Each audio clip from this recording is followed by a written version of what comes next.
saya bisa berkumpul dengan panjenengan semua untuk ngaji bareng di masjid apa nih? Al-Mujahidin. Oke, Masjid Al-Mujahidin.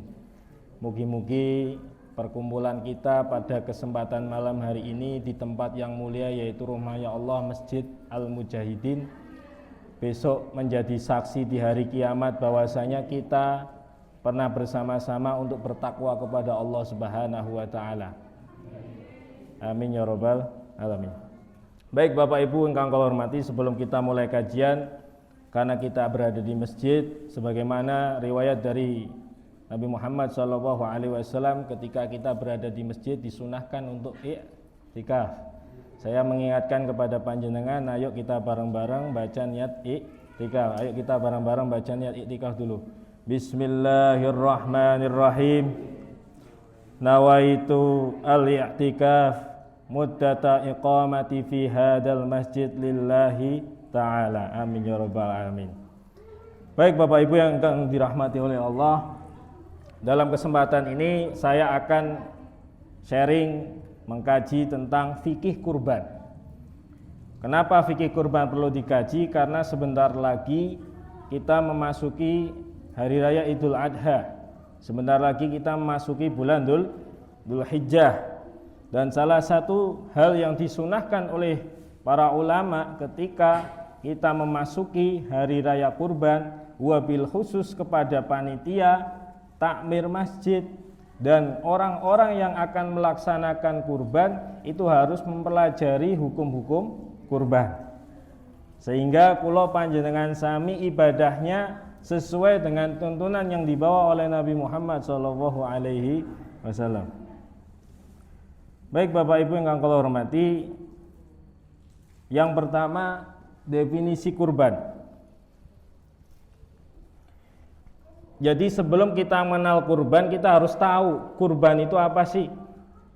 Kalau cerita sejarah kurban, saya yakin panjenengan semua sudah hafal karena hampir setiap mubalik, ustadz, kiai, habaib selalu bercerita tentang sejarah kurban. Yaitu cerita ketika Nabi Ismail dipersembahkan untuk menjadi kurban, lalu kemudian malaikat Jibril datang membawa kibas atau domba, yang mana kemudian itu digantikan, kurbannya tidak jadi dengan Nabi Ismail. Baik Bapak Ibu yang kula hormati, definisi kurban. Kurban berasal dari kata qoriba yaqrabu wa kurbanan. Qoriba yaqrabu kurban wa kurbanan, yang artinya dekat. Sebagaimana dikatakan dalam Kamus Lisanul Arab Ibnu Mandur, bahwasanya kurban itu adalah dari kata qoribah. Maka dari itu bahasa Arabnya dekat itu qoribun. Kalau jauh ba'idun. Itu. Lalu kemudian apa yang dimaksud dengan kurban sendiri? Yang dimaksud kurban adalah kata udhiyah. Hamzah, dha, ha, ya, ta. Udhiyah. Makanya Idul Adha disebut sebagai Idul Adha. Hurufnya sama komposisinya. Hamzah, dhad, lalu kemudian ha, lalu kemudian ya. Lalu kemudian kita kenal tradisi setiap matahari sudah terbit seukuran ujung tombak, kita disunahkan melaksanakan sholat apa Bapak Ibu? Sholat duha. Komposisi hurufnya juga sama, dhad, ha, ya. Emang sama Pak Ustadz berhubungan itu antar ketiganya? Iya. Karena ini dari kata dhahiyah, dari kata doha. Kenapa? Karena syariat kita boleh memulai penyembelihan hewan kurban itu dilakukan di waktu duha, yaitu setelah melaksanakan sholat Idul Adha. Boleh nggak Pak Ustadz saya mau kurban ba'da subuh langsung sebelum sholat Id? Nggak boleh. Kalau boleh, boleh, tetapi bukan dinilai sebagai kurban, dinilai sebagai sedekah biasa. Nah kalau panjenengan pengen kurban berarti harus dimulai setelah sholat Idul Adha. Nanti kita jelaskan. Jadi artinya udhiyah itu adalah menyembelih hewan di waktu duha pada tanggal 10 dan berakhir pada tanggal 13 bulan Dzulhijjah. Bapak Ibu yang kami hormati, bulan Dzulhijjah ini termasuk dari salah satu 4 bulan yang dimuliakan oleh Allah Subhanahu wa taala. Apa saja itu? Dzulqa'dah, Dzulhijjah, Muharram dan Rajab. Harusnya Dzulqa'dah itu kita isi Bapak Ibu sekalian dengan ibadah sunnah sebagaimana riwayat dari Nabi Muhammad SAW bahwasanya ketika masuk bulan Dzulqa'dah, ini kita masih di Dzulqa'dah ya. Itu kita disunahkan melaksanakan puasa Kamis, Jumat, Sabtu nyambung. Kata Nabi, barang siapa berpuasa 3 hari berturut-turut dimulai dari hari Kamis berlanjut Jumat sampai Sabtu, niat karena Allah Subhanahu wa taala dilakukan di bulan haram, bulan mulia yaitu Dzulqa'dah atau Dzulhijjah atau Muharram atau Rajab, maka kata Nabi dosa kita akan diampuni oleh Allah Subhanahu wa taala. Amin Allahumma amin. Baik Bapak Ibu yang kami hormati, hukum kurban sekarang. Hukum kurban itu apa? Wajib, sunnah atau mubah? Tergantung. Kalau panjenengan nazar, maka hukum kurban yang tadinya sunnah bisa menjadi wajib. Nanti akan kita jelaskan bedanya apa. Hukum kurban secara asalnya adalah sunnah muakkadah. Akkada yuakkidu ta'kidan muakkadatan. Yang artinya sunnah yang pelaksanaannya sangat dianjurkan oleh Nabi Muhammad SAW. Itu namanya sunnah muakkadah. Baik bagi orang yang tinggal di kota atau tinggal di desa. Jadi kurban itu enggak semata-mata hanya untuk orang kota ataupun orang desa Bapak Ibu sekalian, tetapi siapapun, baik dia sedang melaksanakan ibadah haji ataupun tidak melaksanakan ibadah haji. Berarti orang haji itu juga disunahkan untuk berkurban. Iya, sama seperti kita. Baik Bapak Ibu sekalian dirahmati oleh Allah, keutamaan berkorban. Kita berkorban itu untuk apa sih? Yang pertama saya rangkum dari beberapa hadis, saya ambil 3 kategori yang menjadi keutamaan berkorban. Kenapa kita harus berkorban? Yang pertama, kurban adalah amalan yang sangat dicintai oleh Allah Subhanahu wa taala. Sebagaimana panjenengan ketika datang ke masjid mau sholat Jumat pakai putih-putih, duduk di shaf paling depan, memakai wangi-wangian, bersiwak misalnya, mandi sebelum sholat, itu sunnah-sunnah yang panjenengan lakukan. Tetapi ada sesuatu tuh yang sunnahnya itu lebih dicintai oleh Allah daripada itu semua, yaitu berkurban. Kenapa? Kurban itu kita mengeluarkan uang senilai 3 juta lebih untuk kemudian dengan cuma-cuma kita bagikan ke orang. Itu butuh keimanan Bapak Ibu sekalian. Kalau panjenengan iman, panjenengan akan mengeluarkan itu. Sama kayak ibadah umroh, sama kayak ibadah haji. Kita mengeluarkan bondo, mengeluarkan harta untuk ibadah di jalan Allah, itu adalah ujian keimanan seseorang yang sudah punya uang tuh. Oleh karena itu di sini Allah mengatakan lewat kanjeng Nabi Muhammad SAW, kemudian hadis itu diriwayatkan oleh Imam Baihaqi, bahwasanya tidak ada suatu amalan yang dilakukan oleh manusia pada hari Idul Adha yang lebih disenangi oleh Allah Subhanahu wa taala melebihi dari mengalirkan darah, yaitu maksudnya menyembelih hewan kurban. Dan sesungguhnya hewan tersebut akan datang pada hari kiamat dengan tanduk-tanduknya dan rambut-rambutnya serta kuku-kukunya. Dan sesungguhnya darahnya memiliki kedudukan yang tinggi di hadapan Allah Subhanahu wa taala sebelum jatuh ke tanah. Maka berkurbanlah kalian dengan senang hati. Demikian hadis riwayat Imam Baihaqi. Artinya apa Bapak Ibu sekalian? Bayangkan setiap tetes darah yang dikurbankan keluar dari hewan yang kita sembelih itu mempunyai pahala dan kedudukan yang sangat tinggi di hadapan Allah Subhanahu wa taala.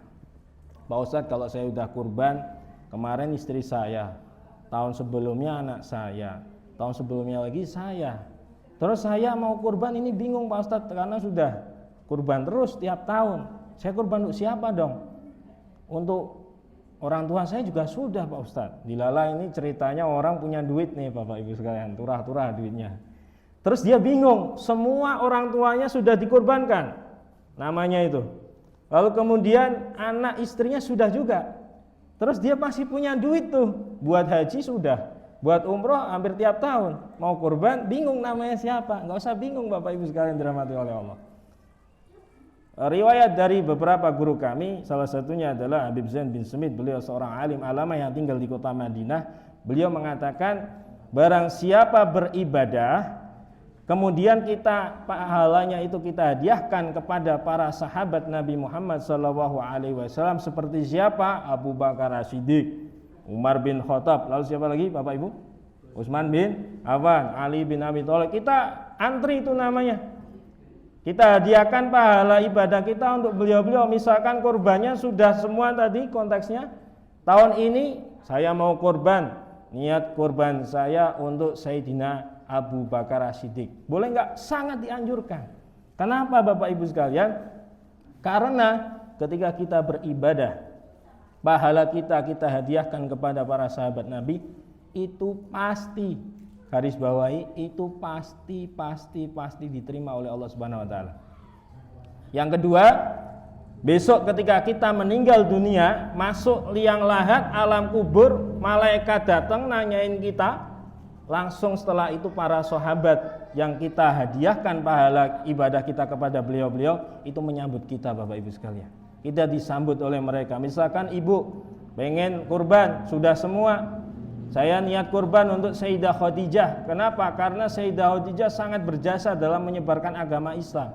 Ketika orang-orang penduduk Mekah nggak ada yang mempercaya sama Nabi, orang yang pertama kali percaya sama Nabi adalah Sayyidah Khadijah binti Khuwailid radhiyallahu taala anha.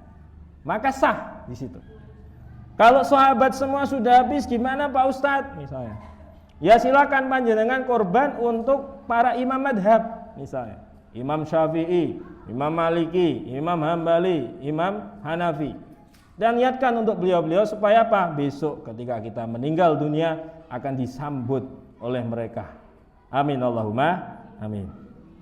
Baik Bapak Ibu yang dirahmati oleh Allah. Yang kedua,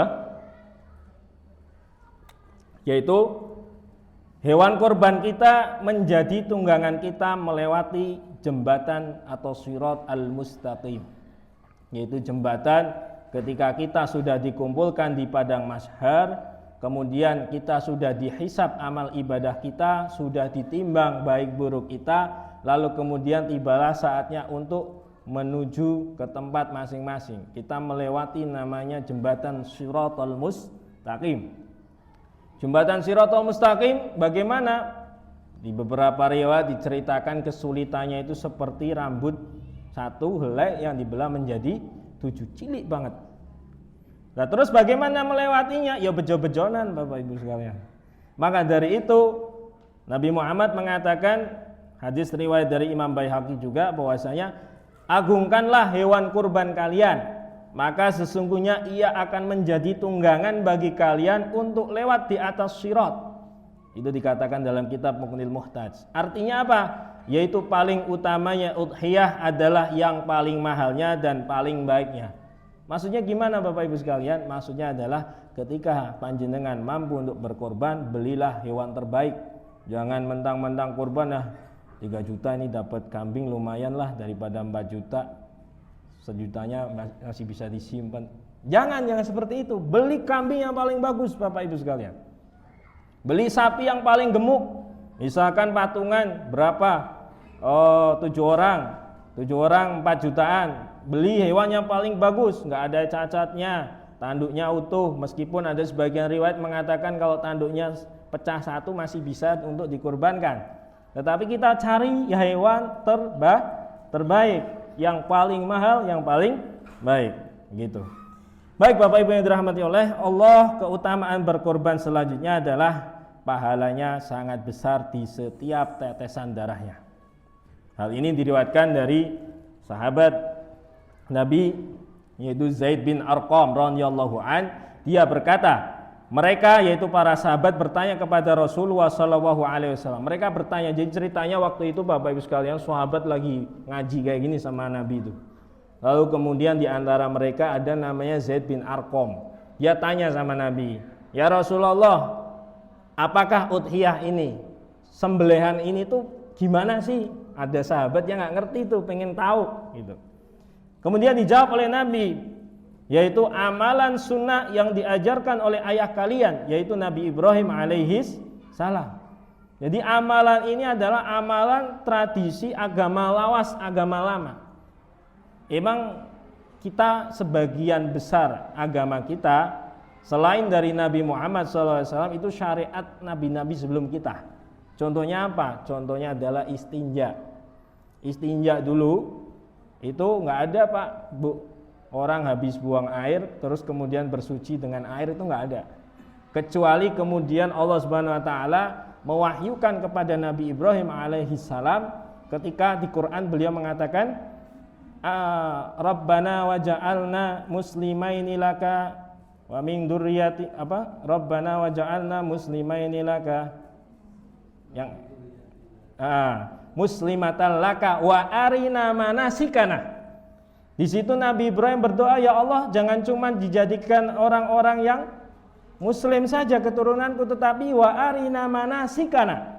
Ya Allah, tunjukkanlah kepada kami manasik, cara beribadah, cara menyembah kepadamu. Akhirnya diturunkanlah salah satu syariat yang kita kenal sampai hari ini, yaitu istinja dengan air. Baru ketika zaman Nabi Muhammad SAW, umatnya diberikan keringanan, istinja tidak mesti harus pakai air, tapi boleh pakai batu, boleh pakai hal yang keras yang bisa menghapus najis. Begitu. Baik Bapak Ibu yang dirahmati oleh Allah. Kemudian para sahabat bertanya lagi, apakah kita mendapatkan pahala dari amalan ini ya Rasulullah? Beliau menjawab, kalian akan mendapatkan pahala pada setiap tetes darah yang keluar dari hewan itu. Maka dari itu bayangkan Bapak Ibu sekalian, kurban itu bukan cuman karena kita pengen sedekah, pengen apa enggak, tapi perbaiki niatnya.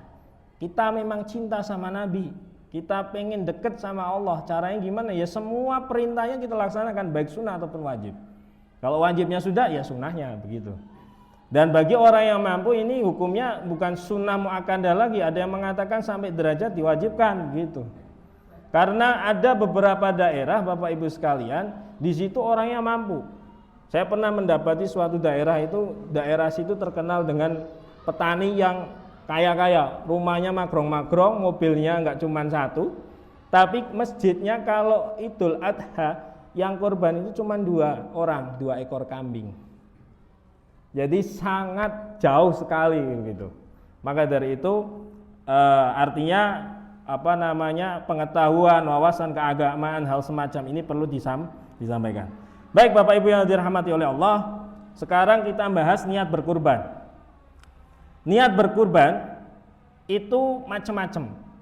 Jadi niatnya paling afdolnya adalah niatnya bersamaan dengan waktu menyembelih. Jadi ketika mau ngorok si sapi, ini pisau udah taruh di lehernya, nah kita baca tuh niat afdol ya.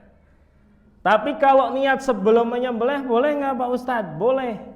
Kita rinci Pak, dalam beberapa kitab saya rangkum itu ada 3 kategori niat. Yang pertama, niat udhiyah bersamaan dengan disembelihnya hewan. Jadi ketika sudah mau goloknya udah tempelin ke lehernya sapi ataupun kambing, kita baca niat, hukumnya sah dan afdol. Lalu kemudian yang kedua, niat udhiyah atau niat menyembelih dilakukan sebelum penyembelihan, jauh. Tetapi hewan yang akan disembelih sudah ditentukan. Ya, jadi sudah ditentukan nih, misalkan ada kambing banyak nih. Ya, udah. Saya nanti yang pertama sudah dibikin list sama takmir nih. Kambing A punya kaji siapa, kambing B punya ibu siapa, kambing C siapa, udah masuk itu. Itu sudah masuk nih niat. Karena apa? Dilakukan sebelum penyembelihan dan hewannya sudah ditentukan. Nah kalau hewannya belum ditentukan gimana? Tidak sah hukumnya. Misalkan ada banyak kambing mau nyembelih hewan ini ya kayak gitu. Kita nempelin golok misalkan nggak dibacain niat lagi, ya nggak sah kurbannya. Maka dari itu harus dibikin list, makanya dibaca bareng-bareng misalnya, begitu.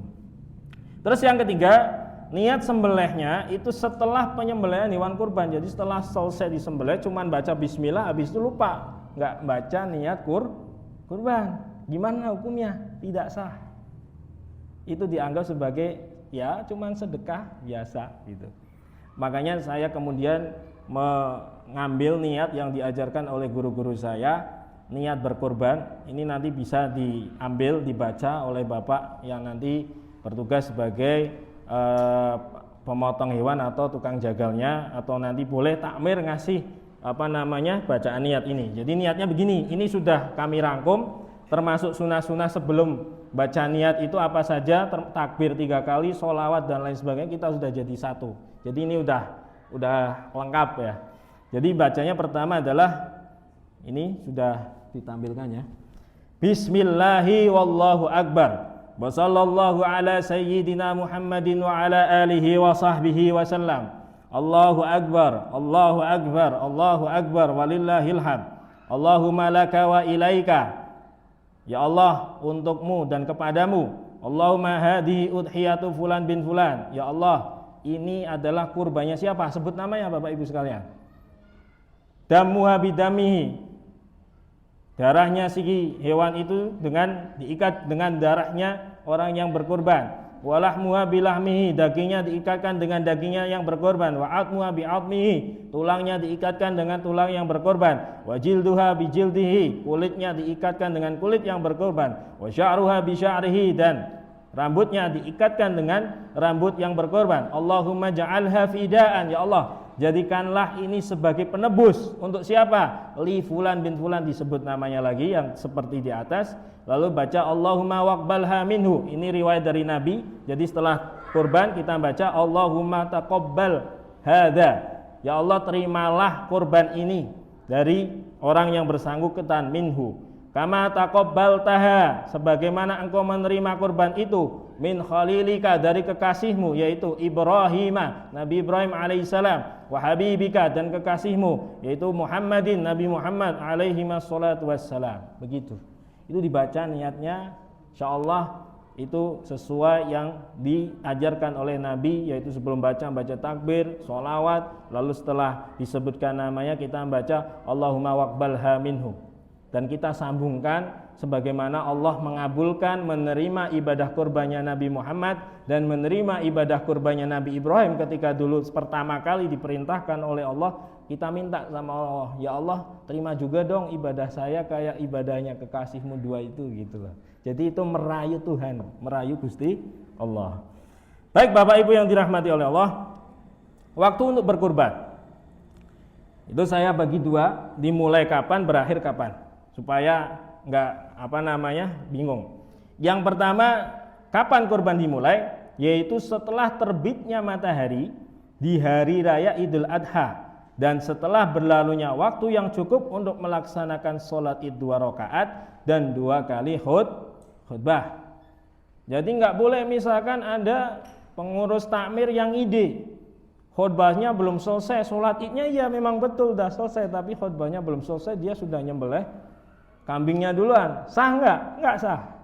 Jadi harus selesai semua bareng-bareng. Biasanya kalau tradisi Jawa makan-makan bareng gitu. Nah, habis itu makan baru disiapkan hewan kurbannya, begitu.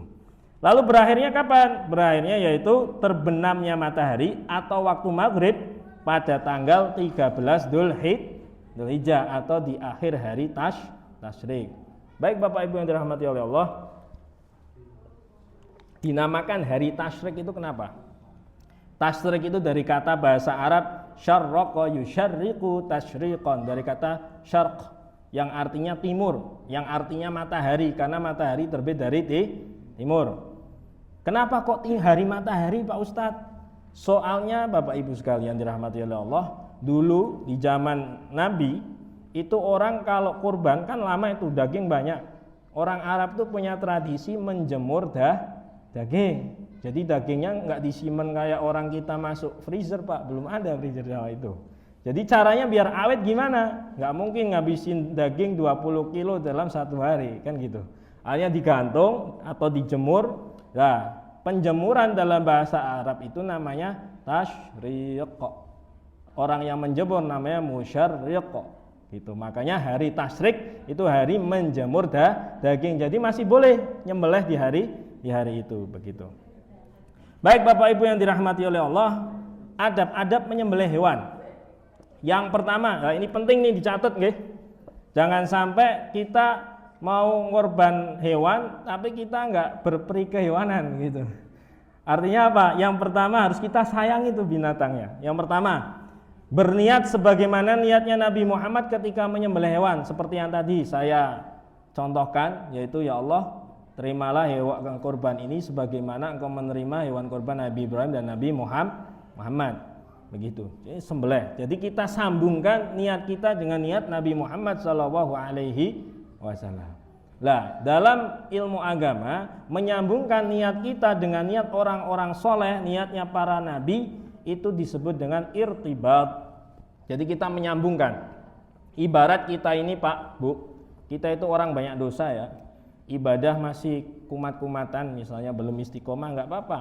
Tapi saya kasih kunci nih Pak, biar ibadah yang jenengan diterima sama Allah, jenengan jangan misalkan baca Quran, jangan cuma baca Quran, Bismillahirrahmanirrahim, enggak, jangan gitu. Kenapa? Kita orang kadang banyak dosa, belum tentu dosa kita diampuni oleh Allah. Gimana caranya biar diterima? Nih tak kasih tips.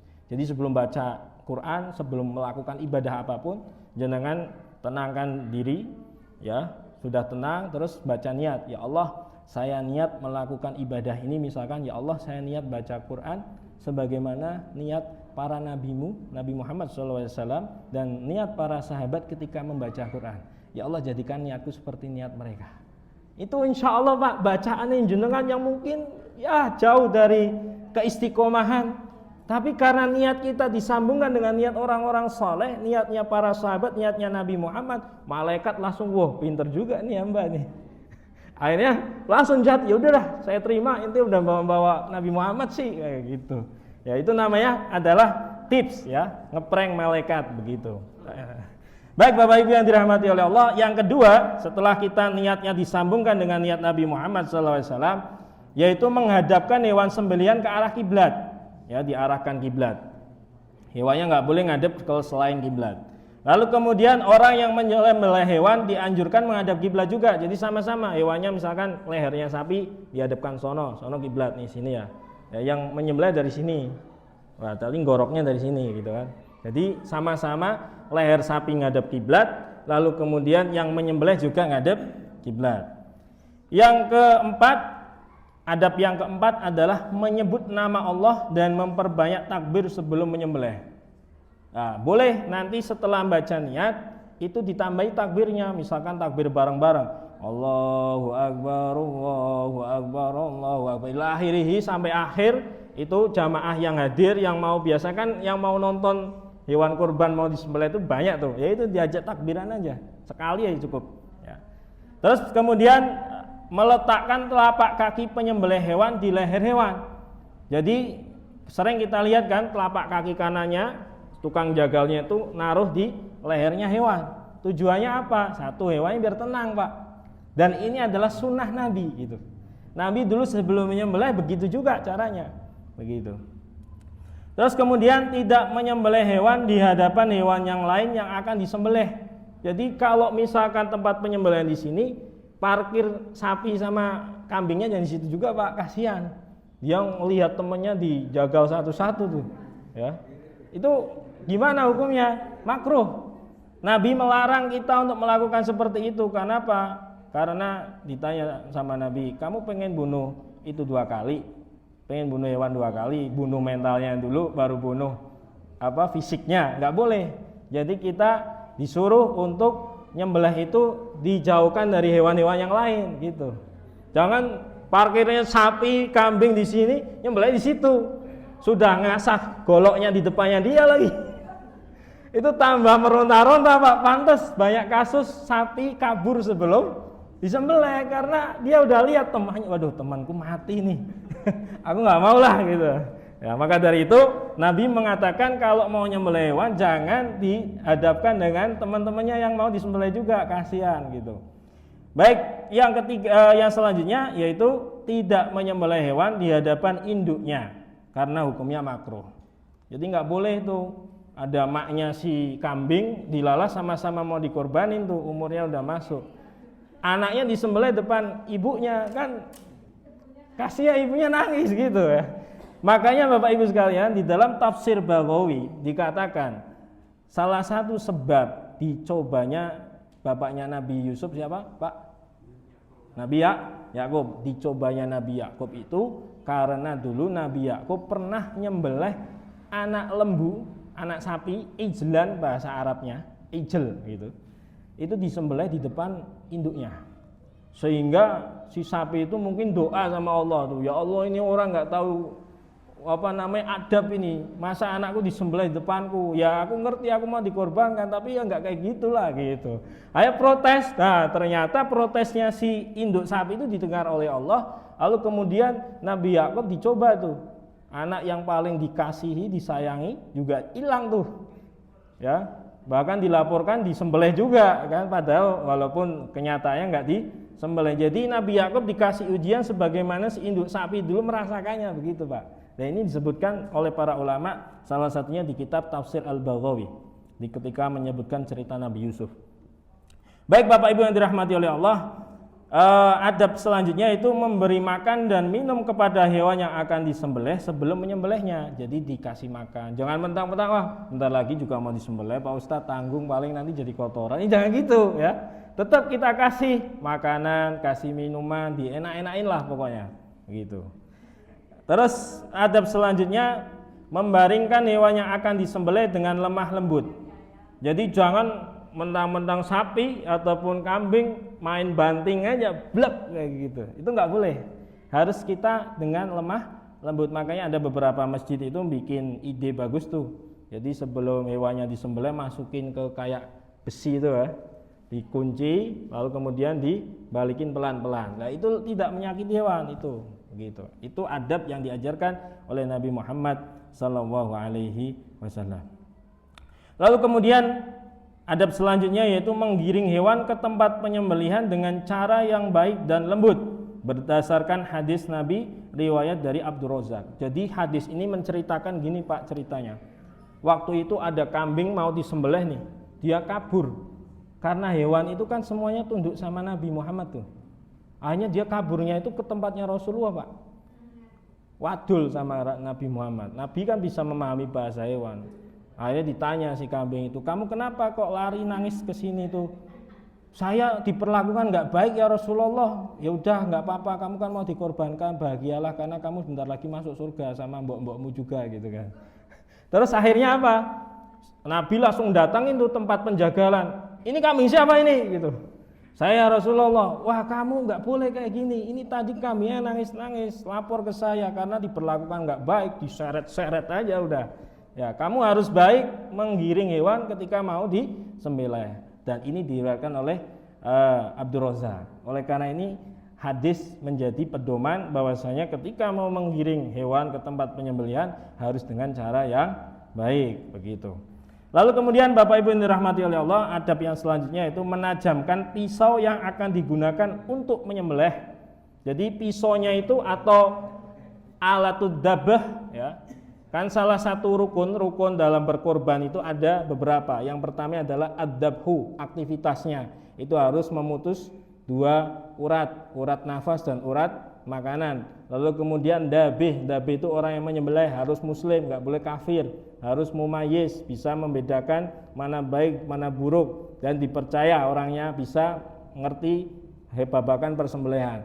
Lalu kemudian ada ad-dabih yaitu hewan yang disembelih. Kalau sapi berarti harus usia kurang lebih 5 tahun. Lalu kemudian kalau jadek hewan kacang, kambing kacang itu 2 tahun. Lalu kemudian kalau unta 5 tahun, sapi 2 tahun, Lalu kemudian domba itu cukup 1 tahun. Itu jadi usia yang dianjurkan untuk dipakai untuk berkorban. Lalu kemudian yang terakhir alatud dabah yang akan kita bahas. Pisaunya itu Bapak Ibu sekalian nggak boleh ketul, nggak boleh tumpul, harus tajam. Caranya ngecek gimana? Ini ada kertas, sebelum nyembelih itu dicek dulu. Kertasnya kita pakai pisau itu sobek nggak? Kalau nggak sobek berarti dia nggak tajam. Dan ini tidak boleh dipakai untuk nyembelih. Karena apa? Menyakiti si hewan. Jadi dia nggak langsung mati, tapi merasakan sakitan dulu begitu. Jadi harus pisaunya tuh sekiranya ini kertas, disat itu langsung terputus begitu. Terus kemudian tidak menajamkan pisau di hadapan hewan yang akan disembelih berdasarkan hadis Nabi riwayat dari Al-Hakim. Jadi nggak boleh kita itu menajamkan pisau di hadapan hewan yang akan disembelih. Jadi sapinya di situ kita ngasah depannya tuh, saat itu.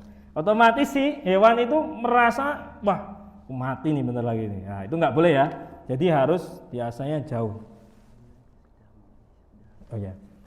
Terus kemudian tidak menguliti dan memotong anggota badan hewan sembelihan kecuali sudah memastikan hewan tersebut telah mati. Baik Bapak Ibu sekalian, kita lanjutkan sebentar ya, karena nggak apa-apa kita sholatnya agak selesaikan dulu taklimnya, karena salah satu udzur yang diperbolehkan oleh syariat di dalam kitab fikih diterangkan ketika kita lagi taklim ada adzan, boleh kita takdim taklimnya dulu. Jadi setelah itu baru kita adzan, kita sholat berjamaah seperti itu nggak apa-apa. Kita nggak kehilangan fadilah atau waktu keutamaan sholat di awal waktu, insya Allah begitu. Baik, yang selanjutnya tidak mewakilkan menyembelih kepada orang lain jika mampu menyembelihnya sendiri. Lah ini penting Pak. Kalau jenengan mau nyembelih sendiri boleh, tapi harus paham cara menyembelih. Dulu saya pernah jadi takmir, terus kemudian ada orang mau nyembelih, dia modal kayak gitu, terus dia sembelih hewannya tapi nggak paham, akhirnya apa? Dua urat ini nggak putus, sehingga nggak sah. Dan dia bersikukuh, Pak Ustadz saya mau nyembelih, karena ada hadisnya begini. Ya udah nggak apa-apa. Tapi syaratnya yang harus diketahui adalah harus paham cara menyembelih hewan. Megang pisau dapur ada jarang, mau megang golok untuk nyembelih hewan begitu. Disunahkan bagi seorang yang akan berkurban tidak mencukur rambut, kuku dan juga anggota tubuh lainnya dari tanggal 1 Dzulhijjah. Jadi jenengan kalau sudah mau menentukan kurban di tahun ini, nanti tanggal 1 Dzulhijjah sampai hewan itu dipotong, nggak boleh motong rambut, motong kuku, motong anggota tubuh yang lain. Begitu. Kalau nggak makruh. Nah, hikmah dilarang memotong rambut, kuku dan anggota tubuh bagi yang berkorban sampai hewan disembelih adalah agar seluruh tubuh seseorang yang berkorban mendapatkan pahala ampunan dosa dan pembebasan dari siksa neraka. Begitu. Nah, ini saya tulis perbedaan kurban sunnah dan kurban nadar. Jadi kalau jenengan kurban sunnah, sebagian daging itu boleh dimakan. Kalau kurban nadar itu nggak boleh sama sekali walaupun satu suwir. Nah, itu sudah saya tulis ya.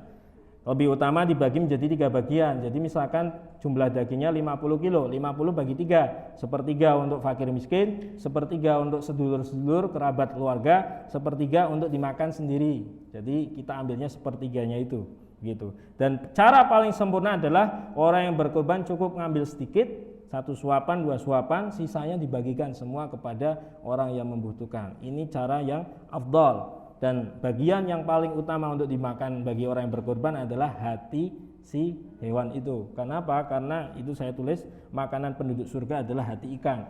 Riwayat dari kitab Hasyiyah Al-Qalyubi. Baik Bapak Ibu sekalian, sementara kalau korban nadar gimana? Korban nadar itu haram kita ngambil sedikit pun daging nggak boleh. Jadi nadar, korban nadar misalnya gini, ya Allah kalau saya punya anak laki-laki dan anak saya itu bisa mau belajar agama, saya akan kurban sapi nanti tahun depan. Ya udah, sembelih itu. Tapi nggak boleh dagingnya dimakan. Baik, yang terakhir amalan pada hari raya Idul Adha yaitu menghidupkan malam dengan ibadah. Itu saya tulis di situ membaca Quran, sholat sunnah, sholawat kepada Nabi, dan paling sedikitnya adalah sholat isya berjamaah dan subuh berjamaah di masjid. Itu cara menghidupkan malam hari raya. Lalu kemudian memperbanyak takbir. Lah, takbir itu saya bagi 2, khusus Idul Adha itu ada namanya takbir muqayyad, yaitu takbir yang tetap dibaca setelah kita sholat fardu ataupun sunnah dimulai dari tanggal 9 Dzulhijjah dan berakhir pada hari tasyrik yaitu tanggal 13 Dzulhijjah. Begitu, itu saya tulis nanti biar disebar sama di-share sama Mas Reng ya.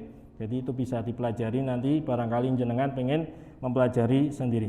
Baik Bapak Ibu yang dirahmati oleh Allah, demikian kajian tentang fikih kurban. Semoga bisa bermanfaat. Kurang lebihnya saya mohon maaf. Wal muwaffiq lakum. Assalamualaikum warahmatullahi wabarakatuh.